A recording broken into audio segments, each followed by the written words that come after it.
नमस्कार दोस्तों, हमारे YouTube चैनल में एक बार फिर आपका स्वागत है। आज मैं आपके लिए पर्यावरण से संबंधित टॉप 100 इम्पोर्टेंट क्वेश्चन लेकर आया हूँ, जो कि आपके संविदा वर्ग 3 या सी टेट रीट वगैरह के जो भी एग्ज़ाम होते हैं MPPSC वगैरह, इनके लिए बहुत ही ज़्यादा इम्पोर्टेंट हैं। और उसके अलावा जो भी प्रतियोगी परीक्षाएँ होती हैं उनमें एक दो क्वेश्चन आपको 100% पर्यावरण से पूछे जाते हैं। तो वो इम्पोर्टेंट क्वेश्चन सारे मैं लेकर आया हूँ यहाँ पर। तो चलिए हम एक एक करके देखते हैं कि कौन से वो क्वेश्चन हैं। तो स्टार्ट करते हैं। पहला क्वेश्चन है, विश्व का पहला पर्यावरण सम्मेलन। विश्व का पहला जो पर्यावरण सम्मेलन है वो कहाँ हुआ था? स्टॉकहोम में हुआ था। ये कहाँ पड़ता है? स्वीडन में। तो याद रखना, पहला पर्यावरण सम्मेलन कहाँ था? स्टॉकहोम में हुआ था, जो कि स्वीडन में पड़ता है। अब जो पर्यावरण से संबंधित स्टॉकहोम सम्मेलन था वो किस साल में आयोजित हुआ था? तो ये हुआ था 1972 में। तो ये भी आपसे पूछा जा सकता है। जो 5 जून को, अगला क्वेश्चन है तीसरा नंबर, कि 5 जून को विश्व पर्यावरण दिवस पहली बार कब आयोजित किया गया? तो जो विश्व पर्यावरण दिवस है वो हर साल 5 जून को मनाया जा सकता है। यहाँ से ये भी क्वेश्चन एक बनता है कि विश्व पर्यावरण दिवस कब मनाया जाता है? तो ये मनाया जाता है हर साल 5 जून को। तो ये पहली बार कब आयोजित किया गया था इसको? 1974 में। तो इसका आंसर है 1974। अगला है मोस्ट इम्पॉर्टेंट, पृथ्वी शिखर सम्मेलन का आयोजन किस शहर में हुआ था? तो ये कहाँ हुआ था? ब्राज़ील के रियो डी जेनेरियो शहर है एक, वहाँ पर इसका आयोजन हुआ था। और जो ये पृथ्वी शिखर सम्मेलन हुआ था इसका आयोजन कब हुआ था? तो इसका आयोजन हुआ था 1992 में। ये बहुत इंपॉर्टेंट क्वेश्चन है पृथ्वी शिखर सम्मेलन वाला। ये बहुत बार एग्जाम में पूछा भी गया है पहले। अगला क्वेश्चन है मॉन्ट्रियल प्रोटोकॉल। बहुत इंपॉर्टेंट क्वेश्चन है ये, कि ये मॉन्ट्रियल प्रोटोकॉल है जो, ये किससे संबंधित है? तो ये ओजोन परत के संरक्षण से संबंधित है। ये बहुत इंपॉर्टेंट है। अगला 7वां क्वेश्चन है कि ओजोन परत की मोटाई किस में मापी जाती है? तो ओजोन परत की मोटाई किस में मापी जाती है? इसकी जो इकाई है मापने की, उसको डाप्सन बोलते हैं। तो डाप्सन इकाई में इसको मापा जाता है। अगला है ओजोन परत किस मंडल में स्थित है? तो जो हमारा ओजोन परत है वो समताप मंडल या आयनोस्फीयर बोलते हैं इसको, उसमें ये स्थित है।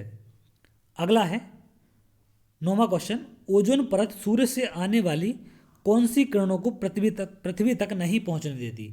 मतलब पृथ्वी तक आने में किन किरणों को ये रोकती है ओजोन परत, वो बताना है आपको। तो ये रोकती है हमारी परावैंगनी किरणों को। तो ये इंपॉर्टेंट है। अगला है ओजोन परत के क्षरण के लिए उत्तरदायी गैस कौन सी है? तो कौन सी वो गैस है जिससे ओजोन परत का क्षरण होता है? तो वो होती है क्लोरोफ्लोरोकार्बन। ये बहुत इंपॉर्टेंट है। इसको CFC भी बोलते हैं शॉर्ट में, क्लोरोफ्लोरोकार्बन।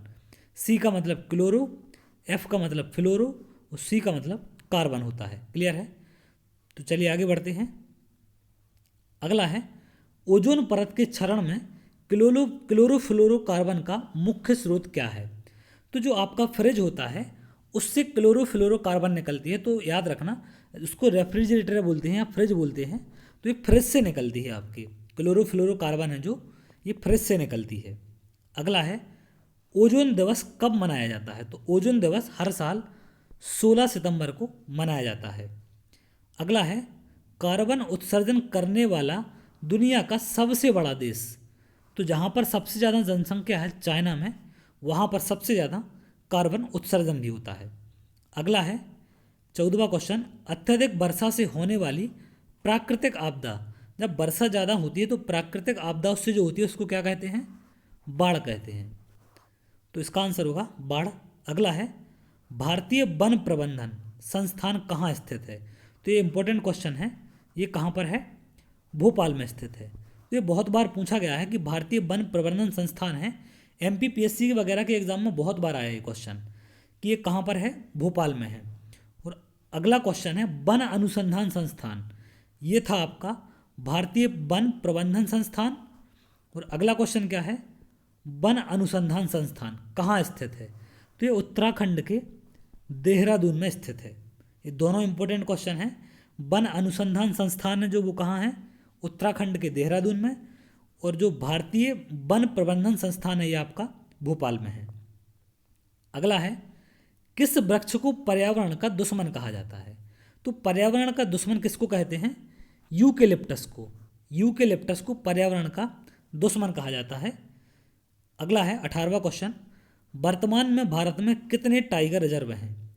तो वर्तमान में भारत में 50 टाइगर रिजर्व हैं। और मध्य प्रदेश में कितने टाइगर रिजर्व हैं? तो मध्य प्रदेश में हैं आपके 7। 20वां क्वेश्चन है कि मध्य प्रदेश का सबसे बड़ा राष्ट्रीय उद्यान कौन सा है? तो मध्य प्रदेश का सबसे बड़ा जो राष्ट्रीय उद्यान है वो है कान्हा-किसली राष्ट्रीय उद्यान। ये कहाँ पड़ता है आपका? मंडला में। तो ये भी आपसे पूछा जा सकता है कि ये जो राष्ट्रीय उद्यान है ये कहाँ पर पड़ता है? तो ये पड़ता है आपका मंडला जिले में। अगला क्वेश्चन है, मध्य प्रदेश के कौन से अभ्यारण्य को प्रोजेक्ट टाइगर में शामिल किया गया है? तो कौन से अभ्यारण्य को? रातापानी अभ्यारण्य को प्रोजेक्ट टाइगर में शामिल किया गया है। अगला है 22वां क्वेश्चन, सलीम अली राष्ट्रीय उद्यान ये कहाँ पर है स्थित? ये जम्मू कश्मीर राज्य में स्थित है। अगला है राजाजी राष्ट्रीय उद्यान। तो राजाजी राष्ट्रीय उद्यान कहाँ पर है आपका? उत्तराखंड में स्थित है। ये सारे इंपॉर्टेंट है। इंद्रावती राष्ट्रीय उद्यान कहाँ पर है? ये आपका छत्तीसगढ़ में है। और अगला है काजीरंगा राष्ट्रीय उद्यान। तो ये कहाँ पर है आपका?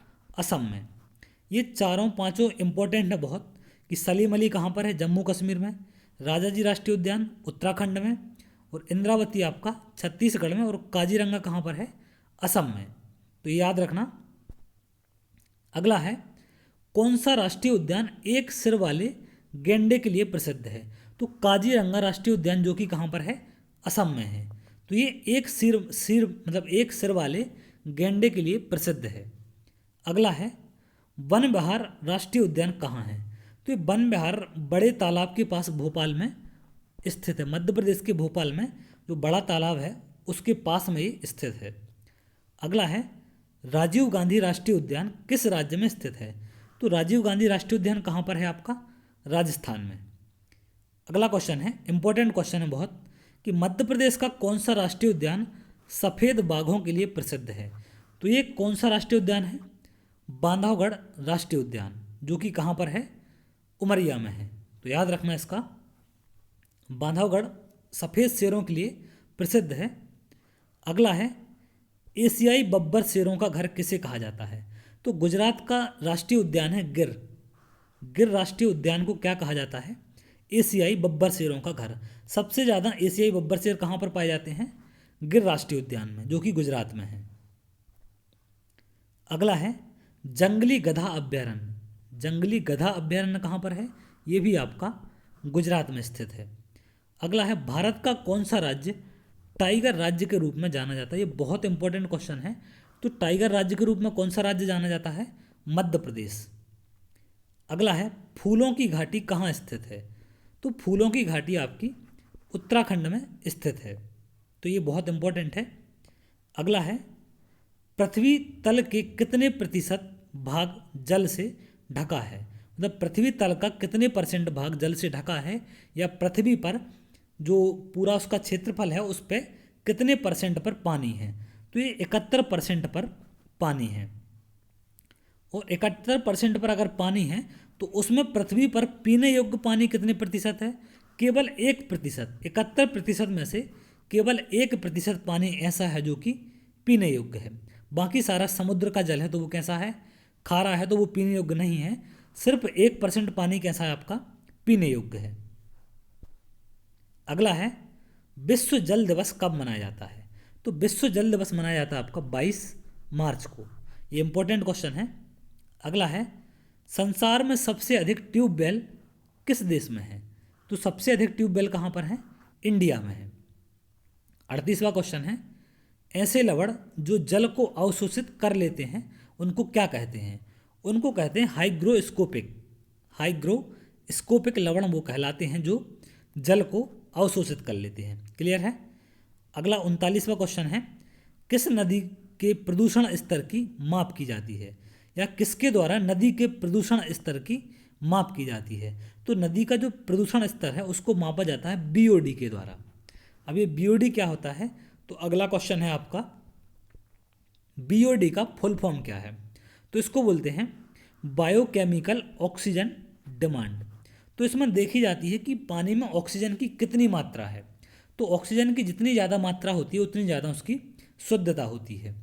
तो बायोकेमिकल ऑक्सीजन डिमांड के द्वारा हम नदी के प्रदूषण के स्तर को मापते हैं। क्लियर है? तो बीओडी का फुल फॉर्म क्या है? Biochemical oxygen demand. और याद रखना कि नदी का प्रदूषण है वो कैसे मापा जाता है? बीओडी से। अगला क्वेश्चन है सीओडी का फुल फॉर्म क्या है? जैसे बीओडी का था बायोकेमिकल, अब तो सीओडी का क्या है? सिर्फ केमिकल ऑक्सीजन डिमांड। बीओडी का बायोकेमिकल ऑक्सीजन डिमांड और सीओडी का केमिकल ऑक्सीजन डिमांड। अगला क्वेश्चन बहुत ही इंपॉर्टेंट है, कृत्रिम वर्षा के लिए प्रयुक्त रसायन क्या है? मतलब जो हम कृत्रिम वर्षा या अपने बिना मौसम के वर्षा कराना चाहें तो हमें सिल्वर आयोडीन का प्रयोग करना पड़ेगा, या सिल्वर आयोडीन की मदद से हम कृत्रिम वर्षा करा सकते हैं बिना मौसम के। क्लियर है? अगला है स्पर्श गंगा अभियान का मुख्य उद्देश्य क्या है? तो स्पर्श गंगा अभियान का जो मुख्य उद्देश्य वो है गंगा की स्वच्छता। अगला है 44वां, भारत के किस राज्य में पानी पंचायत प्रारंभ हुई? तो ये कहाँ हुई आपकी? महाराष्ट्र में। तो इसका आंसर है महाराष्ट्र। महाराष्ट्र में पानी पंचायत स्टार्ट हुई है। अगला है मिनीमाता रोग किस धातु के पानी में घुलने से होता है? तो ये बहुत इंपॉर्टेंट क्वेश्चन है, ये बहुत बार एग्जाम में आया है कि जो मिनीमाता रोग है वो पानी में अगर पारा घुल जाए तो उससे ये होने लगता है। तो इसका आंसर होगा पारा। अगला है मृत सागर क्या है? बहुत इंपॉर्टेंट है। ऐसा सागर, मृत सागर क्या है? ऐसा सागर जो सभी महासागरों से ज़्यादा नमकीन है। मतलब सबसे ज़्यादा जहाँ पर खारा है पानी उसको क्या बोलते हैं? मृत सागर बोलते हैं। क्लियर है? अगला है किस कारण ताजमहल का रंग पीला पड़ रहा है? तो किसके कारण ताजमहल का रंग पीला पड़ रहा है? ये बहुत इंपॉर्टेंट है, अम्लीय वर्षा के कारण। तो वहाँ पर प्रदूषण इतना ज़्यादा है कि उस पर अम्लीय वर्षा होती है, उससे उसका रंग जो सफ़ेद है वो कैसा पड़ने लगा है? हल्का पीला सा पड़ने लगा है अब। अगला है सबसे शुद्ध जल कौन सा है? तो ये बहुत इंपॉर्टेंट है। तो सबसे शुद्ध जल कौन सा है? जो पानी बरसता है या वर्षा का जो जल होता है वो पानी सबसे ज़्यादा शुद्ध होता है। क्लियर है? अब आपको लगेगा कि वो पानी तो नीचे गिरता है तो गंदा होता है, तो वो जब जो धूल के कण हवा में उड़ते हैं, जब वो पानी ऊपर से आता है तो ये हवा के धूल के कण उनके साथ मिल जाते हैं और वो गंदा होके नीचे गिरता है। लेकिन अगर बात की जाए तो वो सबसे ज़्यादा शुद्ध पानी होता है। जब वो बादलों में होता है तो सबसे ज़्यादा प्योर या शुद्ध फॉर्म में होता है, और जैसे ही वो नीचे आता है तो हवा में मिले जो अपने धूल के कण होते हैं वो उस पानी को गंदा बना देते हैं। क्लियर है? तो सबसे शुद्ध जल क्या होगा? वर्षा वाला जल। अगला है वन संरक्षण अधिनियम कब बना? तो जो वन संरक्षण अधिनियम है वो कब बना था? 1980 में। और पर्यावरण सुरक्षा अधिनियम कब बना था? ये बना था हमारा 1986 में। ये दोनों क्वेश्चन इंपॉर्टेंट हैं, ये बहुत बार एग्जाम में पूछे गए हैं कि वन संरक्षण अधिनियम कब बना था? 1980 में। और पर्यावरण सुरक्षा अधिनियम 1986 में। अगला है जल संरक्षण अधिनियम एवं प्रदूषण नियंत्रण अधिनियम कब बना? तो ये बना था हमारा 1974 में। तो ये भी इम्पोर्टेंट है। अगला है वन महोत्सव कब मनाया जाता है? तो वन महोत्सव जो हमारा है महोत्सव वो जुलाई के पहले सप्ताह में, मतलब 1 जुलाई से 7 जुलाई तक इसको मनाया जाता है। तो एक सप्ताह इसका उत्सव चलता है। अगला है जो वन महोत्सव मनाया जाता है तो उस वन महोत्सव के जनक कौन हैं? तो उसके जनक कौन हैं? के.एम. मुंशी। ये भी इम्पोर्टेंट है आपका, इसके जनक कौन हैं? के.एम. मुंशी। अगला है राष्ट्रीय वन नीति के अनुसार कितने प्रतिशत भूभाग पर वन होना चाहिए? मतलब जो राष्ट्रीय वन नीति है उसके अकॉर्डिंग कितने परसेंट पृथ्वी पर या भूभाग पर आपके वन होने चाहिए? तो उसके अकॉर्डिंग कितने परसेंट पर? 33% भूभाग पर वन होना चाहिए। अगला है भारत में सबसे ज़्यादा चंदन के पेड़ किस राज्य में पाए जाते हैं? तो ये कहाँ पाए जाते हैं? आपके कर्नाटक राज्य में। तो ये भी इम्पोर्टेंट है। अगला क्वेश्चन है, बहुत इंपॉर्टेंट है ये वाले क्वेश्चन, कि वनों के कटाव को रोकने के लिए कौन सा आंदोलन चलाया गया था? तो कौन सा आंदोलन चलाया गया था? चिपको आंदोलन। तो ये चिपको आंदोलन में कैसा आंदोलन था ये? इसमें जो वहाँ के लोग थे उत्तराखंड के चमोली जिला के, उनने क्या किया था कि लोग पहले पेड़ों को बहुत काटते थे, तो उनको कटाव से रोकने के लिए लोग पेड़ों से जाके चिपक गए थे, जिससे वो उनको काट ना पाए। तो इसको वो पेड़ों से जाके चिपक गए थे, इसलिए उसको क्या बोला गया है, चिपको आंदोलन। तो याद रखना कि ये वनों के कटाव को रोकने के लिए चलाया गया था। अब जो चिपको आंदोलन है उसके प्रणेता कौन है, तो इसके जो प्रणेता हैं वो हैं सुंदरलाल बहुगुणा, ये भी इम्पोर्टेंट है। अब चिपको आंदोलन, अगला क्वेश्चन है, किस राज्य से संबंधित है, तो जैसे मैंने अभी बताया आपको कि उत्तराखंड के चमोली जिला से ये संबंधित है आपका, क्लियर है। तो 59वां क्वेश्चन है आपका चिपको आंदोलन पर ही, कि चिपको आंदोलन का मुख्य उद्देश्य क्या था, तो इसका मुख्य उद्देश्य था पेड़ों की कटाई को रोकना या वनों की सुरक्षा करना, क्लियर है। तो ये चिपको आंदोलन पर चारों क्वेश्चन बहुत इंपॉर्टेंट है कि कहाँ पर चलाया गया था, ये किससे संबंधित है और कौन इसके प्रणेता हैं। अगला है 60वां क्वेश्चन, भारत में वनों से संबंधित रिपोर्ट कौन तैयार करता है, तो जो वनों से संबंधित रिपोर्ट बनाई जाती है वो कौन तैयार करता है, भारतीय वन सर्वेक्षण संस्थान। याद रखना इसको कौन बनाता है, भारतीय वन सर्वेक्षण संस्थान। अगला है, पृथ्वी के चारों ओर गैसीय आवरण को क्या कहते हैं, तो जो हमारा गैसीय आवरण चारों ओर है उसको हम क्या कहते हैं, वायुमंडल कहते हैं। एटमॉस्फेयर होता है जो, वो हमारे चारों ओर जो फैला है गैसीय आवरण, उसको हम कहते हैं वायुमंडल। अब अगला है कि वायु दाब मापने के लिए किस यंत्र का प्रयोग करते हैं, तो ये तो लगभग सभी को पता होगा कि बैरोमीटर यंत्र होता है जिसके द्वारा हम वायु दाब को मापते हैं। अगला है, इंपॉर्टेंट है ये, कि वायु दाब का एसआई मात्रक क्या है। 63वां क्वेश्चन है, वायु दाब का जो एसआई मात्रक है वो क्या है आपका, बार है, क्लियर है। 64वां क्वेश्चन है, वायुमंडल में सबसे अधिक कौन सी गैस पाई जाती है, तो वायुमंडल में सबसे अधिक गैस पाई जाती है आपकी नाइट्रोजन, 78%, क्लियर है। नाइट्रोजन गैस है वो कितनी पाई जाती है, 78%। अगला क्वेश्चन ही है 65वां, कि वायुमंडल में नाइट्रोजन की कितनी मात्रा होती है या कितनी प्रतिशत पाई जाती है, तो कितनी पाई जाती है, 78%। अगला है, वायुमंडल में ऑक्सीजन की मात्रा कितनी प्रतिशत पाई जाती है, तो ये 20.9%। ऑप्शन में आपको कभी कभी 21% भी देता है, तो 20.9 का मतलब लगभग 21% आप ऑप्शन में लगा सकते हैं इसको, तो इसका आंसर होगा 21%। अगला है, वायुमंडल का स्थायी तत्व क्या है, मतलब ऐसी कौन सी चीज़ है जो वायुमंडल में स्थायी है, तो वो है आपकी जल वाष्प। इसको याद रखना, ये बहुत इंपॉर्टेंट है। जल वाष्प वायुमंडल का क्या है, एक स्थायी तत्व है। अगला है 68वां क्वेश्चन, किस मंडल को संवहन मंडल भी कहते हैं, तो संवहन मंडल किसको कहते हैं हम, क्षोभ मंडल को। ये भी इंपॉर्टेंट क्वेश्चन है सारे। अगला है कि मेघ गर्जन वायुमंडल की किस परत में होता है, तो जो बादल आपके गरजते हैं वो किस वायुमंडल में गरजते हैं, किस परत में वायुमंडल की, क्षोभ मंडल में, तो ये भी बहुत इंपॉर्टेंट है। अगला है, मौसम संबंधी सभी परिवर्तन जो ये किस मंडल में होते हैं, तो ये सारी चीज़ें कहाँ होती हैं, बादल का गरजना या मौसम संबंधी जो भी चीज़ें होती हैं ये सब कहाँ पर होते हैं, आपके क्षोभ मंडल में होते हैं।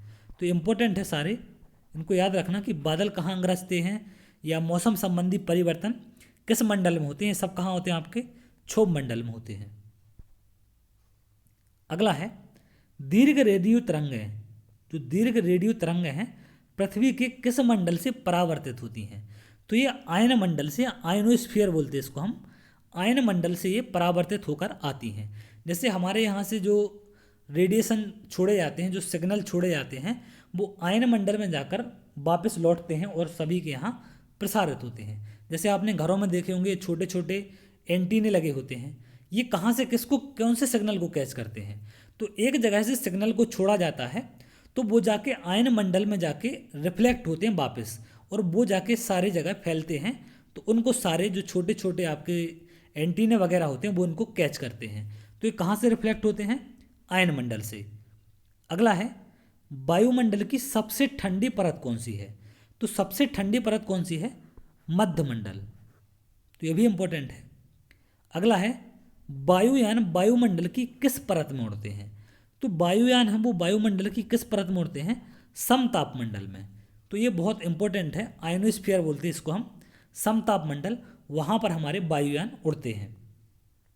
अगला है, वायुमंडल में कौन सी निष्क्रिय गैस सर्वाधिक मात्रा में पाई जाती है? तो सबसे ज़्यादा जो निष्क्रिय गैस पाई जाती है वो है हमारी आर्गन, जो कि 0.93% हमारे वायुमंडल में पाई जाती है। अगला क्वेश्चन है 75वां, ग्रीन हाउस गैसों की संकल्पना किसने की थी? मतलब ग्रीन हाउस जो गैसें थी उनकी संकल्पना किसने की थी? तो ये की थी जोसेफ फोरियर ने। तो ये इंपॉर्टेंट है ग्रीन हाउस गैसों वाला, कि इसकी संकल्पना किसने की थी? जोसेफ फोरियर ने। अगले क्वेश्चन की ओर बढ़ते हैं। अगला है, ग्रीन हाउस गैसें कौन कौन सी हैं? तो ग्रीन हाउस गैसें कौन कौन सी हैं? CO2 हो गया, N2O हो गया, CH4 हो गया, CFC हो गया, क्लोरोफ्लोरोकार्बन बोलते हैं इसको। तो CH4 हो गया, N2O हो गया और CO2 हो गया। ये सारी गैसें क्या हैं आपकी? ग्रीन हाउस गैसें हैं। क्लियर है?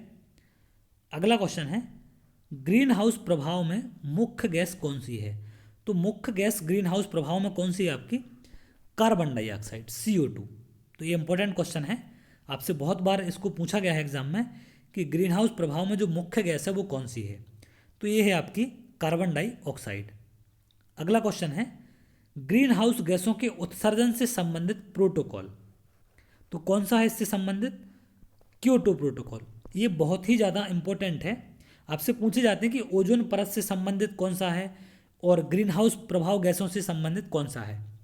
तो याद रखना, जो हमारी ग्रीन हाउस गैसें हैं उनसे संबंधित कौन सा है? Kyoto protocol. क्लियर है? अगला है, आग बुझाने के लिए अग्निशमन यंत्रों में कौन सी गैस भरी जाती है? तो आग बुझाने के लिए जो वो छोटे छोटे रेड कलर के सिलेंडर होते हैं, तो उनमें कौन सी गैस होती है? कार्बन डाइऑक्साइड, CO2 भरी होती है उनमें। क्लियर है? अगला क्वेश्चन है, प्रकाश संश्लेषण की क्रिया में कौन सी गैस काम आती है? तो जो प्रकाश संश्लेषण की क्रिया है उसमें CO2 गैस काम आती है। तो CO2 के द्वारा रिएक्शन करके ही वो आगे की और चीज़ें बनाते हैं यहाँ पर। तो प्रकाश संश्लेषण की क्रिया में CO2 गैस काम आती है। अगला क्वेश्चन देखते हैं, ग्लोबल वार्मिंग के लिए मुख्य रूप से कौन सी गैस उत्तरदायी है? तो जो ग्लोबल वार्मिंग है, ग्लोबल वार्मिंग का मतलब है कि जो हमारा वायुमंडल है उसका जो टेम्परेचर बढ़ रहा है उसके लिए कौन सी गैस सबसे ज़्यादा उत्तरदायी है? तो उसके लिए कार्बन डाइऑक्साइड सबसे ज़्यादा उत्तरदायी है, क्योंकि इसकी वजह से ये सब चीज़ें हो रही हैं या ग्लोबल वार्मिंग की समस्या बढ़ रही है। अगला है, शुष्क बर्फ या ड्राई आइस किस गैस को कहा जाता है? तो ये ठोस CO2 को कहते हैं, ठोस कार्बन डाइऑक्साइड को। इसको याद रखना, ये इंपॉर्टेंट है कि शुष्क बर्फ या ड्राई आइस किसको कहते हैं? तो ये कहते हैं ठोस कार्बन डाइऑक्साइड को। अगला है, कोल्ड ड्रिंक की बोतल के अंदर कौन सी गैस का प्रयोग किया जाता है? जैसे ही आप कोल्ड ड्रिंक का वो ढक्कन खोलते हैं एक गैस निकलती है, तो वो कौन सी गैस होती है आपकी? कार्बन डाइऑक्साइड होती है। याद रखना इसको कि जब भी आप वो ढक्कन खोलते हैं तो वो कौन सी गैस होती है आपकी? कार्बन डाइऑक्साइड गैस होती है। अगला है 84वां क्वेश्चन, पीने के पानी को शुद्ध करने के लिए उसके अंदर कौन सी गोलियां मिलाई जाती हैं? तो पीने के पानी को जब हम शुद्ध करना चाहते हैं तो उसके अंदर जो गोलियां मिलाई जाती हैं वो कौन सी होती हैं? क्लोरीन की गोलियां। ये इंपॉर्टेंट है। अगला है, कौन सी गैस फूलों का रंग उड़ा देती है? तो जैसे कि पानी को शुद्ध करने के लिए हम क्लोरीन गैस की गोलियां मिलाते हैं या क्लोरीन की गोलियां मिलाते हैं, ऐसे ही जो फूलों का रंग है उसको जो क्लोरीन गैस होती है वो उसके रंग को उड़ा देती है। तो पानी को शुद्ध करने के लिए कौन सी गोली मिलाई जाती है? क्लोरीन की। और क्लोरीन गैस क्या करती है? फूलों के रंग को उड़ा देती है। क्लियर है? तो ये दोनों क्वेश्चन इंपॉर्टेंट है कि फूलों के रंग को कौन सी गैस उड़ाती है आपकी? Chlorine gas. और गोलियां जो हैं वो क्लोरीन की, उनको आप पानी में डालकर पानी को साफ कर सकते हैं। अगला क्वेश्चन है, गुब्बारों के अंदर कौन सी गैस भरी जाती है?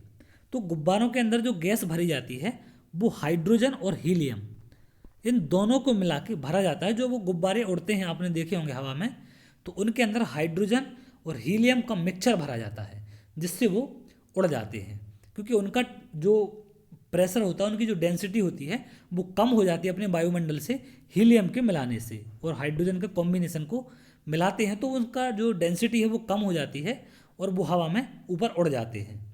अगला है वायुयान के टायरों में कौन सी गैस भरी जाती है? तो ये इंपॉर्टेंट क्वेश्चन है। जो वायुयान के हमारे टायर होते हैं उनमें हीलियम गैस भरी जाती है, याद रखना इसको। कौन सी गैस भरी जाती है? Helium gas. अगला है लाफिंग गैस किसे कहते हैं? तो लाफिंग गैस का मतलब है हंसाने वाली गैस। तो किसको कहते हैं? Nitrous oxide. अगर किसी को नाइट्रस ऑक्साइड सुंघा दी जाए तो वो हंसने लगता है, तो इसको क्या कहते हैं? लाफिंग गैस या हंसाने वाली गैस भी इसको कहते हैं। अगला है विद्युत बल्ब होते हैं जो हमारे, उसमें मुख्य रूप से किस गैस का प्रयोग किया जाता है? तो विद्युत बल्ब में मुख्य रूप से जो गैस होती है वो कौन सी होती है आपकी? आर्गन गैस होती है, याद रखना। ये जो आप बल्ब वगैरह यूज करते हैं उनमें आर्गन गैस भरी होती है अंदर। अगला है, ये बहुत इंपॉर्टेंट है, 90 क्वेश्चन नंबर 90। कच्चे फलों को पकाने के लिए कौन सी गैस प्रयुक्त होती है? तो कच्चे फलों को पकाने के लिए कौन सी होती है? एथिलीन। ये बहुत इंपॉर्टेंट क्वेश्चन है। एथिलीन का प्रयोग किया जाता है कच्चे फलों को पकाने के लिए। अगला है सीएनजी में मुख्य रूप से 91 नंबर का क्वेश्चन है, सीएनजी में मुख्य रूप से कौन सी गैस होती है? तो सीएनजी में जो मुख्य रूप से गैस होती है वो होती है आपकी मीथेन। अब सीएनजी का फुल फॉर्म क्या होता है? सीएनजी का होता है full form compressed natural gas, जो कि आप देखते हैं कि कार वगैरह से चलाई जाती हैं वाहनों में, सीएनजी गैस के सिलेंडर रखे होते हैं पीछे और उनके द्वारा कार को चलाया जाता है। तो ये सीएनजी में कौन सा मुख्य रूप से गैस होती है? मीथेन, और इसका फुल फॉर्म क्या है? Compressed natural gas. अगला है 93 क्वेश्चन, वाहनों के लिए वैकल्पिक पर्यावरण अनुकूल ईंधन है, मतलब पर्यावरण के अनुकूल ईंधन है या पर्यावरण से जिससे नुकसान नहीं पहुंचता, ऐसा वाहनों के लिए कौन सा ईंधन है? तो वो है आपका CNG gas, compressed natural gas. Clear है? अगला है एलपीजी का फुल फॉर्म क्या है? तो एलपीजी का फुल फॉर्म होता है लिक्विफाइड पेट्रोलियम गैस, ये भी इंपॉर्टेंट है, लिक्विफाइड पेट्रोलियम गैस। अगला है कि एलपीजी में मुख्य रूप से कौन सी गैस होती है? तो जो एलपीजी होती है उसमें मुख्य रूप से होती है आपकी प्रोटीन और ब्यूटेन होती है। तो ये दोनों क्वेश्चन बहुत इंपॉर्टेंट हैं, एक तो 91 नंबर का क्वेश्चन और एक आपका 95 नंबर का, कि सीएनजी में मुख्य रूप से कौन सी गैस होती है? मीथेन, और एलपीजी में मुख्य रूप से कौन सी गैस होती है? प्रोपेन और ब्यूटेन। क्लियर है? अगला क्वेश्चन देखते हैं, बायोगैस या जिसको हम गोबर गैस बोलते हैं, बायोगैस में कौन सी गैस मुख्यतः होती है? तो इसमें भी कौन सी होती है? मीथेन गैस होती है आपकी। क्लियर है? अगला है कृत्रिम श्वसन के लिए किन गैसों का प्रयोग किया जाता है?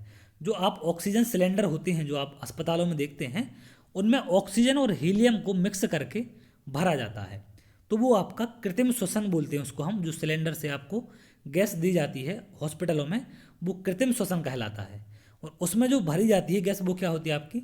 ऑक्सीजन और हीलियम का मिक्सचर होता है। अगला है भोपाल गैस त्रासदी में कौन सी जहरीली गैस का रिसाव हुआ था? जो 1984 में भोपाल में गैस कांड हुआ था, तो उसमें कौन सी गैस लीक हुई थी जिसके कारण इतने सारे लोगों की मृत्यु हो गई थी उसमें? तो मिथाइल आइसोसाइनाइड, याद रखना, मिथाइल आइसोसाइनाइड गैस का रिसाव होने के कारण वहाँ पर भोपाल गैस त्रासदी हुई थी। ये कब हुई थी? 1984 में। अगला है वाहनों के धुएं में कौन सी गैस होती है? तो जो वाहनों से धुआं निकलता है उसमें होती है आपकी कार्बन मोनोऑक्साइड, याद रखना, CO, इसका फॉर्मूला होता है CO, कार्बन मोनोऑक्साइड बोलते हैं इसको। तो ये वाहनों के धुएं से निकलती है। अगला है प्राणवायु गैस किसे कहते हैं? प्राणवायु गैस का मतलब होता है कि जिससे हम जिंदा रहते हैं, वो कौन सी गैस है? तो वो है हमारी ऑक्सीजन, क्योंकि हम ऑक्सीजन को लेके ही जिंदा रहते हैं। क्लियर है? तो ऑक्सीजन गैस को क्या कहते हैं? प्राणवायु गैस। अब ऑक्सीजन गैस की खोज किसने की? 101वां क्वेश्चन है कि जो ऑक्सीजन गैस है हमारी, उसकी खोज किसने की? तो ये की थी हमारी कार्ल सीले और जोसेफ प्रिस्टले, इन दोनों ने मिलकर इसकी खोज की थी। तो ये बहुत इंपॉर्टेंट क्वेश्चन है 101वां। तो ये थे आपके कुछ सिलेक्टेड बहुत ही ज़्यादा इंपॉर्टेंट क्वेश्चन जो वनडे एग्जाम के लिए बहुत इंपॉर्टेंट है। चाहे आप MPPSC का एग्ज़ाम ले लें, संविदा वर्ग 3 का, MP टेट है जो आपका, CTET हो गया, रीट वगैरह जो भी एग्ज़ाम होते हैं इससे संबंधित, या जिनमें भी पर्यावरण से संबंधित क्वेश्चन आते हैं, तो उनके लिए ये टॉप 100+ क्वेश्चन थे, 101 क्वेश्चन। ये बहुत इंपॉर्टेंट और सारे सिलेक्टेड क्वेश्चन हैं, तो आप इनको एक बार देखें ज़रूर। तो चलिए आज के लिए इतना ही। अगर आपको वीडियो पसंद आया हो हमारा, तो हमारी वीडियो को, इसको यूट्यूब चैनल को आप लाइक कर लें, सब्सक्राइब कर दें, और हमारे इस वीडियो को आप अपने दोस्तों के साथ शेयर भी कर सकते हैं। तो चलिए अगली वीडियो में बहुत जल्द मिलते हैं आपसे, तब तक के लिए बहुत बहुत धन्यवाद।